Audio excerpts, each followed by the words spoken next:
ఆకుకూరలో చాలా రకాలుంటాయి. అన్నీ మన హెల్త్‌కి చాలా మంచిదే. కానీ మీరెప్పుడైనా గంగవల్లి కూర ట్రై చేశారా? నాకు తెలిసినంత వరకు దీన్ని ఎక్కువగా అయితే తెలంగాణలో కుక్ చేస్తుంటారు. చాలా మందికి ప్రాసెస్ కూడా తెలిసుండదు. దీన్నైతే పప్పులో వేసి కుక్ చేసుకుంటే చాలా బావుంటుంది టేస్ట్ అయితే. ప్రాసెస్‌లోకైతే వెళ్ళిపోదాం. ఫస్ట్ అయితే ఒక పాన్ పెట్టుకొని తాలింపు వేసుకోవాలి.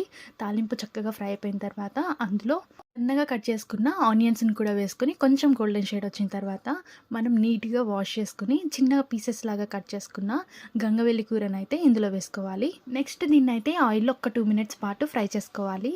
ఈలోపు మనము కందిపప్పునైతే నానబెట్టుకొని పక్కన పెట్టుకోవాలి. అన్ని ఆకుకూరలతో కంపేర్ చేస్తే ఈ గంగవెల్లి కూర అనేది జిగురు బాగా ఉంటుంది. మనం దీన్ని ఆయిల్‌లో వేయగానే కొంచెం జిగురు జిగురుగా వస్తుంది.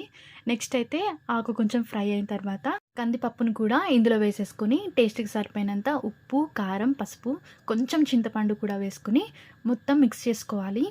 ఉప్పు, కారం అంతా కూడా పప్పుకి ఇంకా ఆకుకూరకి పట్టేలాగా మిక్స్ చేసుకొని ఒక్క 2 మినిట్స్ పాటు ఫ్రై చేసుకోవాలి. ఇలా చేయడం వల్ల టేస్ట్ అనేది చాలా బావుంటుంది. నెక్స్ట్ బాగా ఫ్రై అయిపోయిన తర్వాత ఇందులోకైతే మనం వాటర్‌ని యాడ్ చేసుకోవాలి. మనం దీన్ని కుక్కర్‌లో చేయడం లేదు కాబట్టి వాటర్ అనేది ఎక్కువనే పడుతుంది. వాటర్ అంతా పోసేసుకున్న తర్వాత ఒక్కసారి సాల్ట్ కూడా చెక్ చేసుకొని మూత పెట్టేసుకొని కుక్ చేసుకోవాలి. దీన్ని మీరు ఎర్ర కందిపప్పుతో కాకుండా నార్మల్ కందిపప్పుతో కూడా చేసుకోవచ్చు. ఎలా అయినా సరే చాలా బావుంటుంది. ఎప్పుడూ ఒకటే ఆకుకూరలు కాకుండా ఇలా తెలియని ఆకుకూరలు కూడా ట్రై చేయాలి. వీడియో నచ్చితే గనుక ఒక లైక్ చేయండి, షేర్ చేయండి. సబ్స్క్రైబ్ చేసుకోవడం మాత్రం అస్సలు మర్చిపోవద్దు. మీరు కూడా ఖచ్చితంగా ఈ రెసిపీని ట్రై చేయండి.